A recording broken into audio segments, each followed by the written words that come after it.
as you can see, the Shadow Chancellor, Jeremy Hunt, has joined us, and we're going to get his reaction to everything the Chancellor, Rachel Reeves, said yesterday. But first and foremost, his reaction to what Rachel Reeves said about him an hour or so ago. Jeremy Hunt covered up from the House of Commons and from the country the true state of the public finances. He did that knowingly and deliberately. So he's a liar.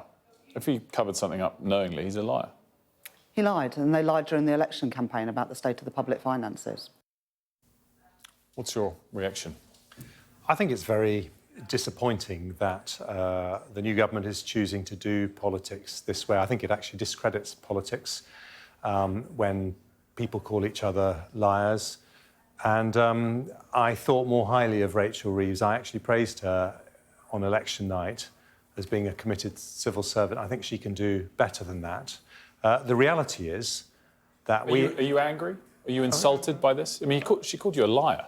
Of course, but I'm disappointed more than anything else. I mean, the reality is that we had good plans to deal with the pressures in public finances based on productivity in the public sector, welfare reform, and the Rwanda scheme to deter illegal migrants.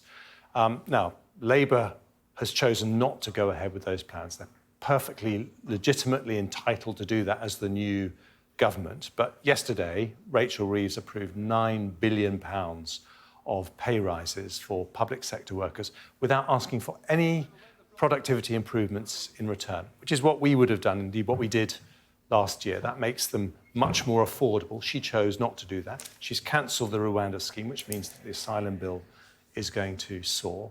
And she's ditched welfare reform from the King's Speech, which means the welfare bill will continue to go up. Now, those are choices that she has made.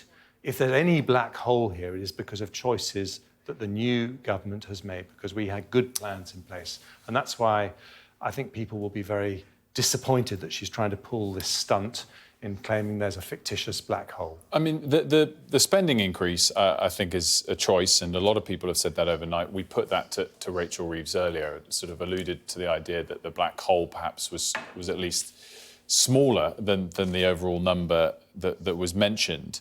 But there is about £10 billion of spending, which you were funding through reserves, and the reserves were being blown out from what was available. Now, there's nothing wrong with funding extra spending through reserves, but if you know just a couple of months into a fiscal year that the reserves are going to be used that very same year multiple times over, could you and should you not have notified Parliament? Well, let's look at the what that money constituted.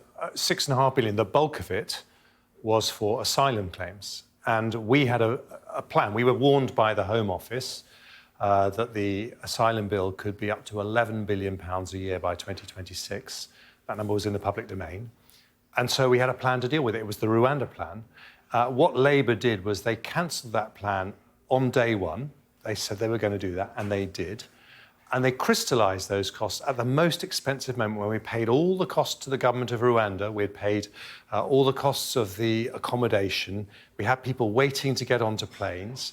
And we didn't get any of the benefit of the lower costs when we sent people to Rwanda, when we wouldn't have had to house them, and most importantly, when fewer people wanted to come. We had people smugglers 2 days before the election telling the Daily Telegraph they were waiting for Keir Starmer to win the election so they could transport people to the UK. So the asylum budget is going to go up because of what Labour has decided to do. But that's a very specific example. But I think the key point when it comes to the spending is there might well have been savings had the Rwanda plan ended up being successful in future years. The focus on all of this is on this fiscal year, where future productivity savings or efficiency savings haven't taken effect yet. Future potential benefits from the Rwanda plan, if it solved the immigration crisis, haven't taken effect yet. This year, according to everything that we've heard yesterday, your government would have gone well past its reserves, 2 to 3 times past,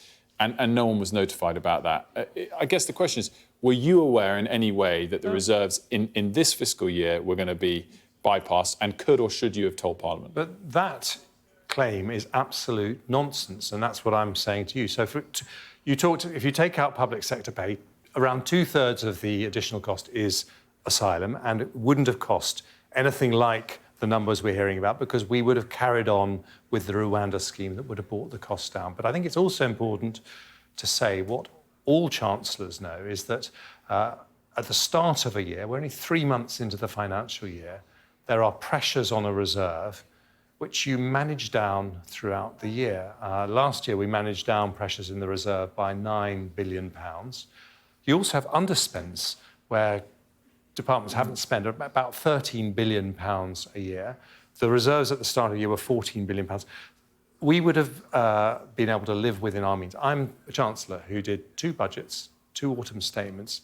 Every time I lived within my fiscal rules, I would have been able to do the same. And you can accuse me of making many mistakes, but not taking tough decisions on the public finances to make sure that they are in order is something that no one would accuse me of, because I took those decisions, particularly in the autumn of 22, eye-watering decisions to sort things out. Final thing then, looking backwards on this, Richard Hughes, the chair of the OBR, the independent body, the OBR, said there were concerns about the transparency and credibility of the information the OBR was given. What's your response to that? Well, I really welcome the fact that he's doing a review. The information that's supplied to the OBR doesn't come from politicians, it comes from civil servants. It's signed off at the highest level, and I'm absolutely confident the Treasury civil servants behaved with total probity and integrity. And I'm sure that's what the investigation will find, and so I welcome him doing it. So in terms of the details, you mentioned you took very tough decisions on the public finances. I guess there's one fair thing to push back on what you've said, which is that in the election campaign, whether it was explicit, it was certainly implicit that the Conservatives would put in place more tax cuts. Since the election, you told Laura Kuenssberg that, in fact, you wouldn't have been able to carry out another national insurance cut anytime soon. Did you mislead the electorate yourselves in the election campaign? Not at all, quite the opposite. In the election campaign, the tax cuts we promised were for next year, not for this year, and that was absolutely clear. And so we never promised that we would do I think a lot of people thought they might be coming in the autumn. Well, we never promised that we would deliver tax cuts in the autumn, and we were very, very clear about the timescale. I think the timescale for those tax cuts was actually laid out in our manifesto for everyone to see, so it couldn't have been clearer. But this is the crucial point here, because what yesterday was really an attempt to do, having made these decisions that create a big hole in our spending because of cancelling Rwanda and big public sector pay awards and so on, Rachel Reeves is going to have to put up taxes. And what she wants to do is to blame that on the Conservatives. That was the central divide in the election campaign. We warned people that Labour would put up taxes because we knew they weren't going to do things like welfare reform. Now, what I would say is, if we are going to have honest, honourable politics, it's a legitimate choice for a Labour government to increase spending and increase tax. That's what all Labour governments do. So far, they're cutting spending. Well, they should have told us. They hadn't told us about the tax rises. That's something that we will hear about in the autumn. But if they knew they were going to cancel Rwanda, they knew they didn't want to do welfare reform, they knew they wouldn't demand exacting productivity improvements from the unions. Having known that in advance, the consequence is tax rises, and they should have told us that before we all voted on July the 4th. There are productivity gains that they are pursuing and efficiencies. They're perhaps different from your own ones. So in terms of the political choice of prioritising public sector pay increases compared to the winter fuel allowance for pensioners, is that a sensible political choice?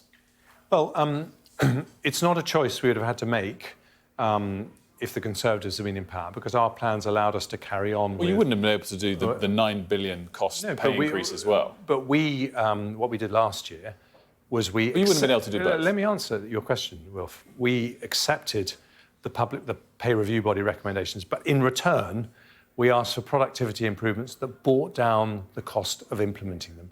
Rachel Reeves didn't do that, and that's why she's going to end up having to do tax rises. But means testing the winter fuel allowance, is there some sense in that? Well, I think that many pensioners will be very disappointed. Age UK is very disappointed. We lifted 200,000 pensioners out of poverty during the period that we were in office, and there are many pensioners who are not poor enough to get the pension credit but are not wealthy either, who will be very concerned at this move. Clearly, the public finances are tight, and everybody would love endless tax cuts and more spending if it was possible. From what you're saying, it seems like you're saying you did as much as you felt you could when you were in office. Did Prime Minister Rishi Sunak, the former Prime Minister, push you to do more tax cuts than you were able to deliver before an election?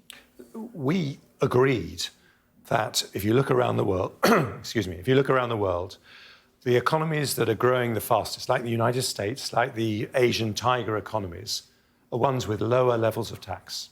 And so if we're going to grow fast, we had to put taxes up because of the pandemic, but we needed to do the hard work to bring them down. We'd started on that journey with national insurance cuts, with full expensing for capital investment by businesses.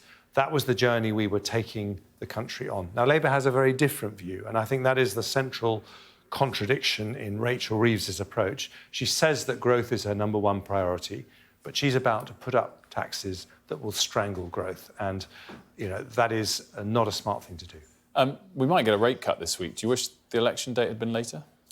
Well, I think the electorate are smart enough to see through what are temporary things that come and go when it comes to the statistics. What people knew when we went into the election was that we had brought down inflation to its target level of 2%. Mm-hmm. It was over 11% when I became Chancellor. I took the tough and difficult decisions necessary to make that possible. And, I understand there were other reasons why we didn't win the election, but I think that was something people recognised was a very important achievement. 20 seconds left on the show, Shadow Chancellor. Rachel Reeves called you a liar. Your closing response to her? I think she can do better than descend to that kind of politics.